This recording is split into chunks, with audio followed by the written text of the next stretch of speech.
मेरे प्यारे दोस्तों, परमेश्वर का अनुग्रह और शांति आपके जीवन के साथ हमेशा रहे। आमीन। क्या कभी आपने इस बात पर ध्यान दिया है कि जीवन में कुछ चीजें क्यों गलत हो जाती हैं?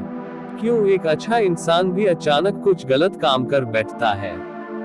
क्या आपने कभी महसूस किया है कि आपके मन में अचानक बुरे विचार क्यों आने लगते हैं?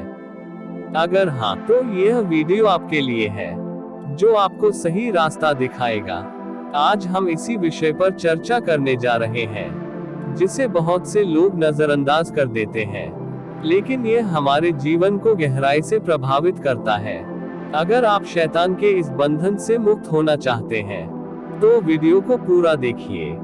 दोस्तों, बाइबल में शैतान को सिर्फ एक कहानी का हिस्सा नहीं माना गया है, बल्कि एक वास्तविक शक्ति के रूप में दर्शाया गया है, जो लगातार परमेश्वर के लोगों के खिलाफ काम करता है।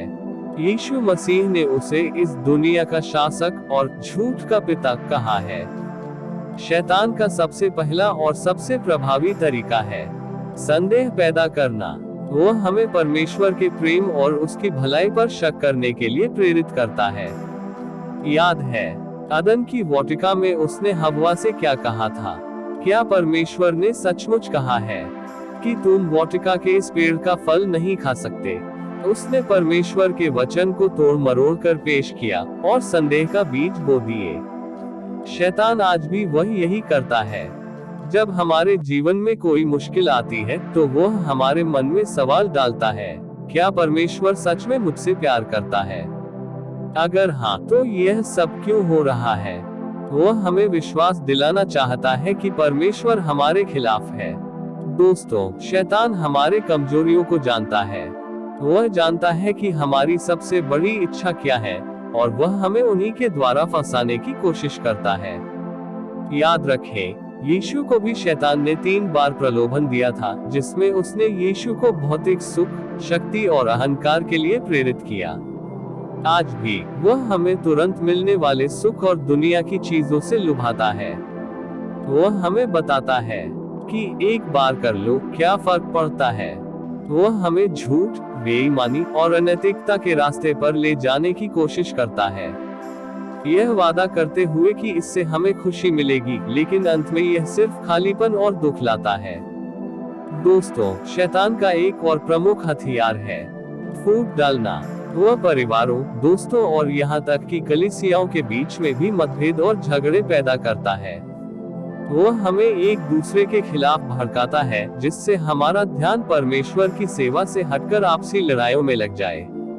परमेश्वर ने हमें एक दूसरे से प्रेम करने और एक दूसरे को क्षमा करने का आदेश दिया है, लेकिन शैतान हमें कड़वाहट और गुस्सा रखने के लिए प्रेरित करता है। वो हमें पुरानी बातों को भूलने नहीं देता, जिससे हम कभी एक दूसरे के साथ शांति से न रह सके। शैतान हमें डराता भी है। वो हमें हमारी गलतियों और पापों के कारण यह महसूस कराता है कि हम परमेश्वर के लायक नहीं हैं। वह हमें बताता है कि परमेश्वर ने हमें छोड़ दिया है और अब हमारे लिए कोई उम्मीद नहीं है। वह हमें निराशा की गहरी खाई में धकेल देता है, जहां से हमें लगता है कि कोई बाहर नहीं निकाल सकता।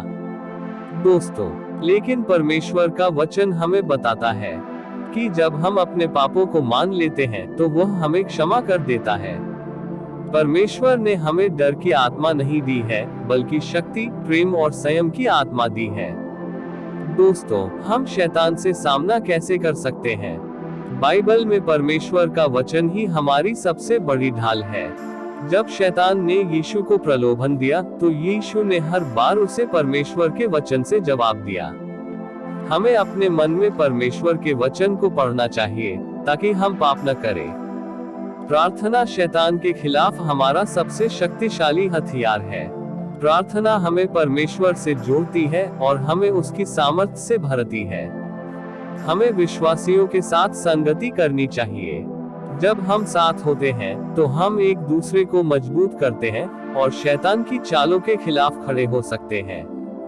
मेरे दोस्तों, यह एक भयानक वास्तविकता है कि शैतान हमारे जीवन में काम करता है, लेकिन यहाँ एक अच्छी खबर भी है कि यीशु मसीह ने क्रूस पर शैतान को हरा दिया है। हमें डरने की जरूरत नहीं है, क्योंकि यीशु मसीह की शक्ति और विजय हमारे साथ है। हमें बस उसके नाम पर विश्वास करना है और उसकी सामर्थ का सहारा लेना है। तो अगली बार जब आपके मन में संदेह आए, या आप किसी प्रलोभन में पड़े, या किसी से झगड़ा हो जाए, तो याद रखें, यह शैतान की चाल है। और तब यीशु मसीह से शक्ति और सामर्थ्य मांगे। वह आपको कभी निराश नहीं करेगा। आमीन। प्यारे दोस्तों, इस वीडियो को उन लोगों के साथ शेयर करें जिन्हें इसकी जरूरत है, और अपनी राय कमेंट्स में जरूर बताएं। अगली बार तक परमेश्वर आपको आशीष दे। God bless you all.